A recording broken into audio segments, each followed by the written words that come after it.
सास बहू की हार्ट टचिंग स्टोरी। दोस्तों कहानी अच्छी लगे प्लीज लाइक कीजिएगा और चैनल पर नए हैं तो सब्सक्राइब कीजिएगा।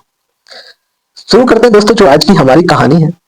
सत्या बहू भाग भाग कर सारी तैयारी कर रही थी, तभी किसी ने पीछे से कंधे पर हाथ रखा। बहू बहुत जल्दी में है मायके जाने की। सत्या ने पलट कर देखा तो उसकी सास धनवती जी खड़ी थी। हाँ माँ जी, बड़ी मुश्किल से तो ये समय आया है जब मुझे अपने घर जाने का मौका मिल रहा है। माँ जी आपको तो पता ही है कि घर गृहस्थी से छुट्टी नहीं मिलती। आज आपके बेटे ने मुझे पूरे 1 सप्ताह की छुट्टी दे दी है। न जाने आज उन्हें मुझ पर कैसे तरस आ गया। सत्या ने चहकते हुए कहा। आज सत्या की शादी को लगभग 12 बरस पूरे हो चुके थे। इन 12 वर्षों में मुश्किल से 3 से 4 बार ही वो अपने मायके जा पाई थी, वो भी किसी फंक्शन में। उसके पति विमल ने किसी कभी मतलब सत्या को जाने की परमिशन ही नहीं दी, क्योंकि उनके बूढ़े माँ बाप की देखभाल करने वाला कोई और नहीं था। उनके एक बड़े भैया थे, लेकिन भैया और भाभी तो कभी कभार बस उनसे मिलने आते थे। माँ बाप को छोटे बेटे के भरोसे छोड़कर वो अपनी फुल मौज मस्ती में रहते थे। सत्या को इससे वैसे तो कोई परेशानी नहीं थी, क्योंकि उसके सास ससुर उसे बहुत चाहते थे। सत्या भी पता नहीं कब बहू से बेटी बन गई।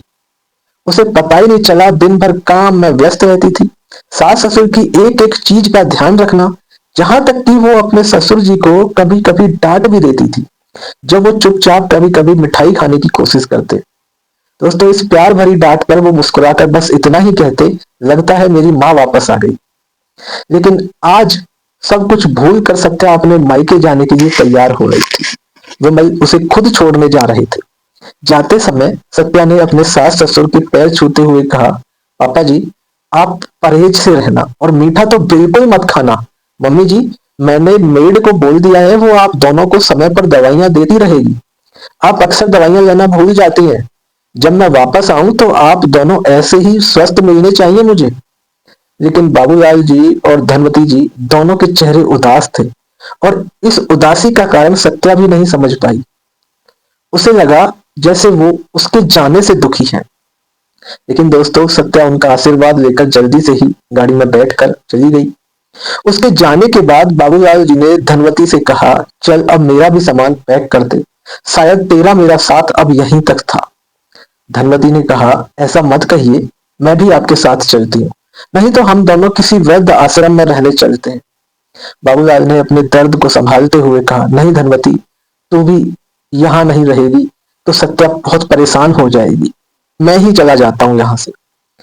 दोस्तों कुछ दिन से उसके बड़े बेटे सुरेश और विमल में एक बड़ी बहस चल रही थी।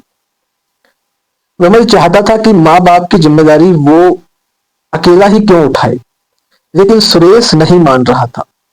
तभी दोनों ने मिलकर एक समझौता किया कि पापा को सुरेश रख लेगा और मम्मी को विमल रख लेगा। दोनों भाइयों ने आपस में एक समझौता कर लिया। लेकिन सत्या के रहते तो ये सब संभव नहीं था, इसलिए विमल ने बहाने से सत्या को उसके मायके भेज दिया था। अगले ही दिन दोस्तों सुरेश अपने पिता को लेने आ गया। धनवती जी का रो रो कर बुरा हाल था। दोस्तों दुखी मन से बाबूलाल ने सुरेश के साथ चलने का फैसला कर लिया। धनवती जी को लगने लगा जैसे उसकी जिंदगी का तो मकसद ही खत्म हो गया। वो चुपचाप अपना कमरा बंद करके बैठी रहती, और न खाने की सुध न कोई दवाइयों की सुध। उधर यही हाल दोस्तों बाबूलाल जी का था। दोस्तों एक दिन विमल ने सत्या को फोन किया, सत्या मम्मी की तबीयत ठीक नहीं है, तुम जल्दी से आ जाओ, मैंने उन्हें अस्पताल में एडमिट किया है। सत्या जल्दी से ही अस्पताल पहुंची। माँ जी क्या हो गया आपको? डॉक्टर साहब ये तो अच्छी भली थी, मैं जब इनको छोड़कर आई थी घर पर तो ये बिल्कुल ठीक थी। डॉक्टर कहते हैं इन्होंने खाना पीना छोड़ दिया था, जहां तक कि इन्होंने कोई दवाई भी नहीं ली है। करीब 3 दिन से तो इन्होंने कुछ खाया ही नहीं है। डॉक्टर की बात सुनकर सत्या माँ जी की ओर देखकर बोली, क्या हुआ माँ जी, ये सब क्या है? कोई बात हुई है क्या? आप मुझे बताइए ना। बस बेटी, तू कब बहू से बेटी बन गई पता ही नहीं चला। तूने हमारा बहुत ध्यान रखा, बस एक और उपकार कर दे, अपने ससुर का ध्यान रखना। मेरे बाद वो बहुत अकेले पड़ जाएंगे। मैं उनकी जिम्मेदारी अब तुझे सौंप कर जाना चाहती हूँ, इसलिए अभी तक जिंदा हूं। सत्या इससे पहले कुछ समझ पाती, धनवती जी की गर्दन एक ओर लुढ़क गई।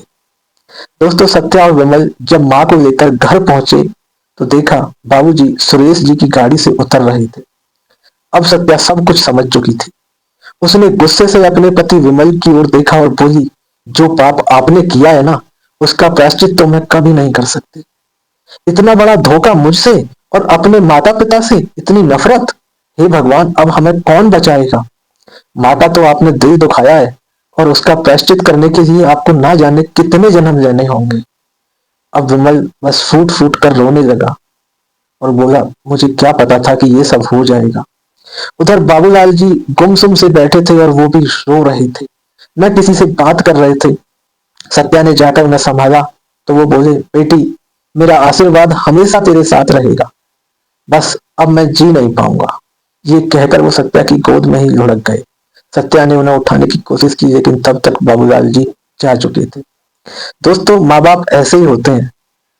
जब वो एक पूरे परिवार को चला सकते हैं, लेकिन जब वो एक ऐसी एज में आ जाते हैं, तो अगर दो बेटे भी होते हैं तो दो परिवार हो जाते हैं, लेकिन वो दो परिवार मिलकर भी एक माँ बाप को नहीं चला पाते। दोस्तों, कहानी अच्छी लगी हो प्लीज लाइक कीजिएगा और चैनल पर नए हैं तो सब्सक्राइब कीजिएगा। मिलते हैं नेक्स्ट कहानी में। Thank you.